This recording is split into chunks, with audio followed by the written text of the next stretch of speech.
Hello, my name is Joachim. My topic today is logging. Large-scale software systems often include logging statements in their source code, so we can get a sequence of log messages by running the system, and we call this sequence the execution trace. From these execution traces, we can learn a model that abstracts the system's behavior. Today, I'll discuss how logging strategies impact the cost effectiveness of model learning approaches. Let's start the background.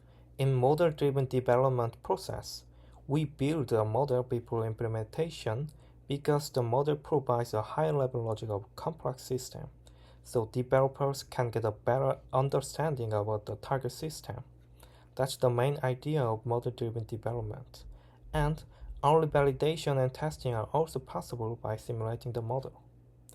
However, building a model is difficult. In most cases, developers must create the model manually, and there is a lack of developers who know how to create the model properly.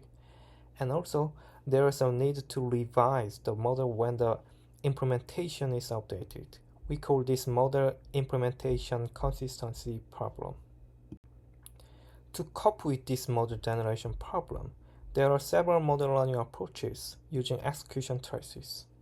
We can consider the advantages of model learning, such as all model learning approaches are automated, and we can simply get a revised model by giving new traces of the updated implementation. Here is an example of model learning. We have 4 execution traces of an authentication system. From these traces, we can apply model learning, then the result is like the form of a state machine. There are 5 states and 9 transitions in the model.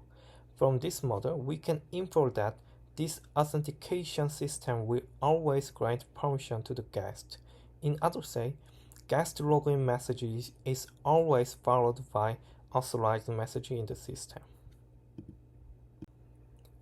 As I mentioned that the model learning approaches need execution traces, but the problem is that execution traces are extracted from the implementation.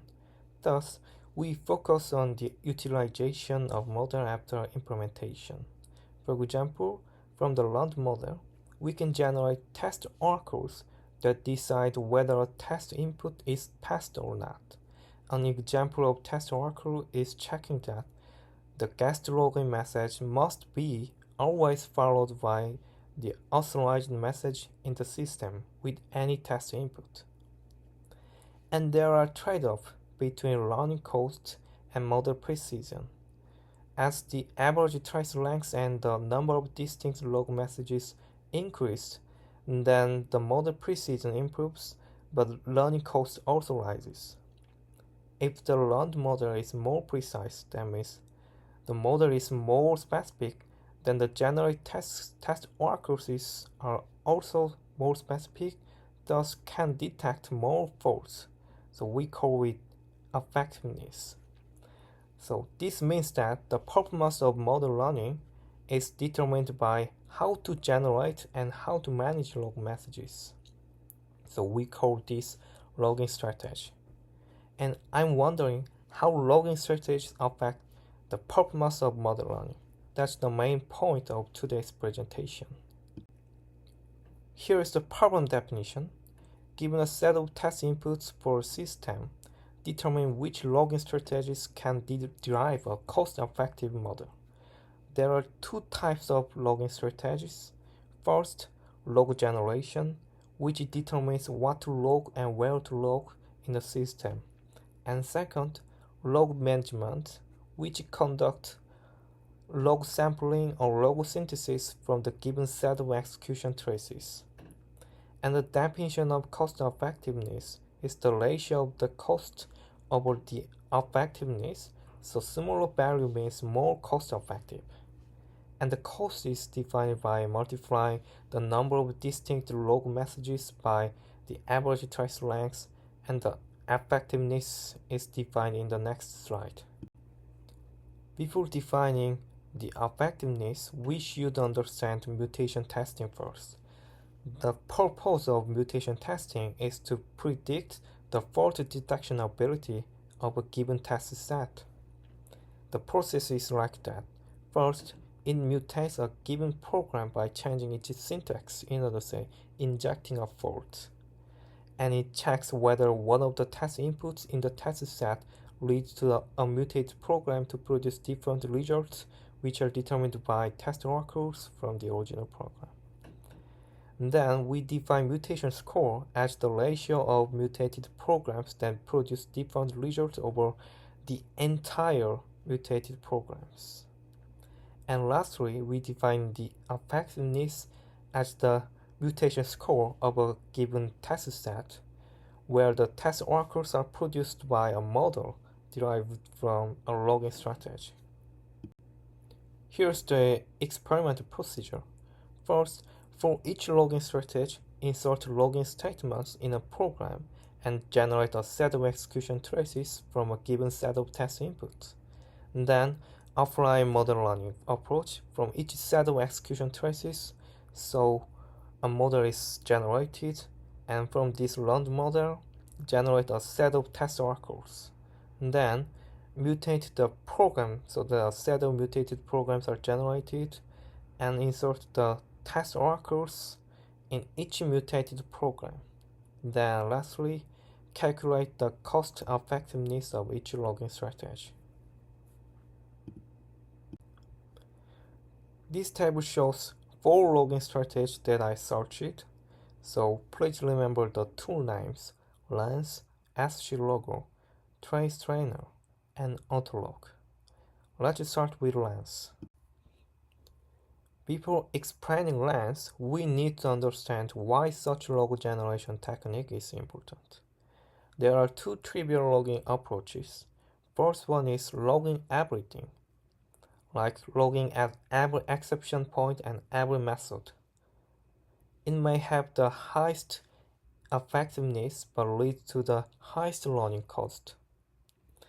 And the second one is coarse-grained logging, which leads to the lowest effectiveness. Thus, a fine-grained logging approach is needed. So, the Lens is the first approach that generates complete logging statements. That means there was no technique prior to Lens that provided natural language log messages along with their exact placements in code. And Lens is based on the text-to-text transfer transformer T5 model, which the authors pre-trained their model on a set of about 7 million Java methods. And the next logging strategy is SGLogger.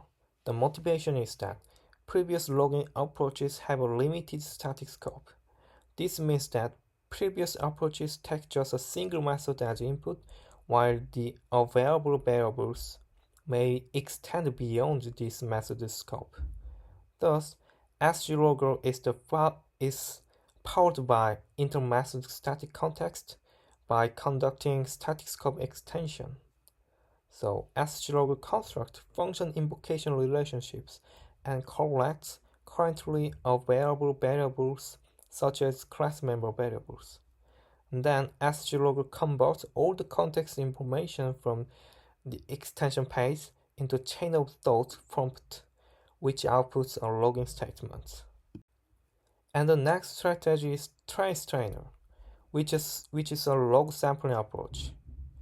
Large-scale industrial systems generate millions to billions of logs daily, but most of them are not valuable for analyzing the system.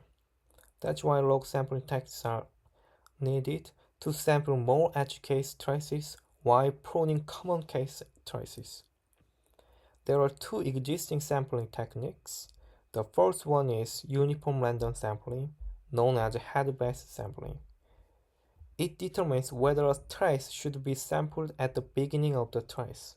This approach cannot sample edge case traces well, as it doesn't check the contents of trace. Thus, a biased sampling, known as tail-based sampling, was introduced. It captures complete trace information to determine if the trace is variable. And the TraceTrainer is the combination of biased sampling technique and considering system runtime state. It claims that solely favoring edge case traces is not sufficient. Some common case traces can be related to faults and are also helpful in analysis. And traces with abnormal system runtime state were considered as common cases by previous log samplers. And the last logging strategy is autolog, which is a log synthesis approach. Its motivation is that there is a lack of comprehensiveness of log events. In other words, there is a lack of test inputs that lead to edge case traces. Thus, the authors introduced Autolog to synthesize logs using static program analysis without actually running a system. It consists of 2 pages. The first step is login statement proving. It marks methods containing login statements and constructs a call graph to analyze the relationships of these methods. And the second step is the logging-related execution path finding. It traverses the call graph to record the execution paths that are related to logging activities. Let's compare the logging strategies. First, lens versus SCLogger. Since we aim to run models at the system level, SCLogger seems more plausible as it considers relationships between methods. Second, log generation techniques versus trace trainer. Even if a log generation tool succeeds in producing fine-grained logs, billions of logs will be generated when a system is executed that many times. But naturally, log sampling technique cannot generate new log itself. And last, log generation techniques versus Autolog. Autolog can generate edge case traces even when there are no test inputs that lead to the corresponding execution paths. However, logs synthesized by Autolog may not be realistic. So we just compared log generation with log management strategies, but realistically, both strategies can be used together. And in the problem definition, the current criteria for effectiveness may be insufficient. Actually, generating test oracles is not the only purpose of models. And lastly, the biggest obstacle lies in the engineering work. The logs generated through these logging approaches cannot be directly applied to the model running algorithms. Additional log parsing techniques may be necessary. Thank you for listening.